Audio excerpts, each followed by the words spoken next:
This is IGN. Revved Up Revival. This is your IGN review of Fatal Fury City of the Wolves by Mitchell Saltzman.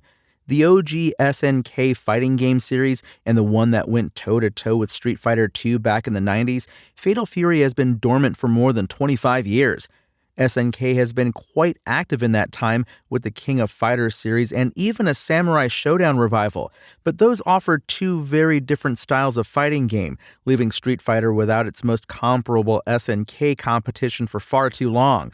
And that's what Fatal Fury City of the Wolves brings to the table, a more direct alternative to Street Fighter VI, one that's similar in its gameplay structure, but without neutral skipping system mechanics, drive impacts, and throw loops.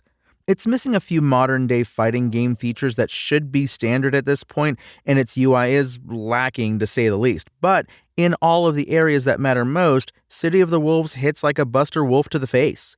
Like its 90s predecessors, City of the Wolves is a 4-button fighter that gives you a light punch, light kick, and heavy kick. There's also a close and far version of each of these buttons, with the close versions typically leading to bigger damage and better situations, while the far versions are used more for pokes and whiff punches. One big thing that separates City of the Wolves from Street Fighter VI and several other modern fighting games is that there are no universal ways to easily get in on an opponent.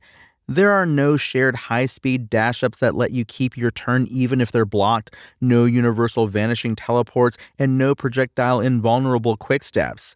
Characters still have plenty of options to approach, but none that are shared among the whole cast, and all of which carry significant risk. New to City of the Wolves is the Rev meter, which works very similarly to how the drive meter functions in Street Fighter VI, only you're actually building up this meter instead of depleting it. You begin every round at 0%, and you'll increase that percentage by blocking enemy attacks or using special Rev techniques.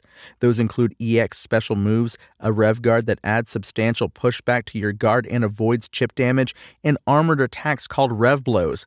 Once you hit 100%, you'll overheat and the meter will slowly start to deplete, but until it gets back to 0, which takes a really long time, you can't use any Rev techniques, and your guard gauge will deplete every time you block an attack.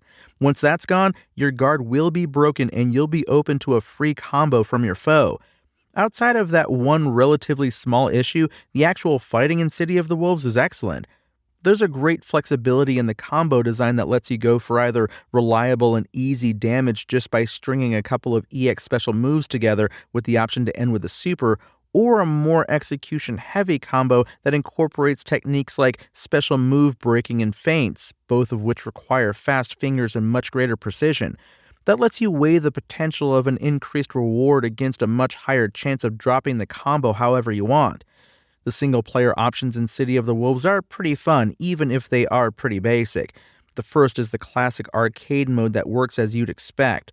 Each character has an intro establishing who they are and what their goal is, a rival battle, and an ending. As far as arcade modes go, it's actually pretty solid, even if it is very ordinary.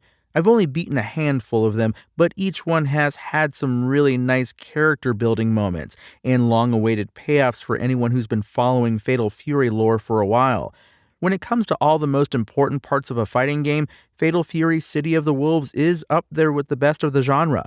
Its fighting system is a wonderful update to the classic SNK style of one-on-one combat that feels similar to Street Fighter VI, but just different enough to exist as an alternative to it. The roster of 17 is varied and interesting, even with the strange addition of 2 real-life guest characters.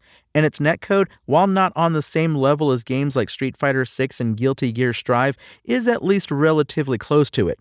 Many things around that rock-solid center are a bit behind the times, from the bare minimum teaching tools to an ugly menu UI that can be frustrating to engage with. But while that means Fatal Fury has some cobwebs to shake off from its 25-year hibernation, the end result is still an excellent return to the fighting game scene. Fatal Fury City of the Wolves IGN score? 8 out of 10.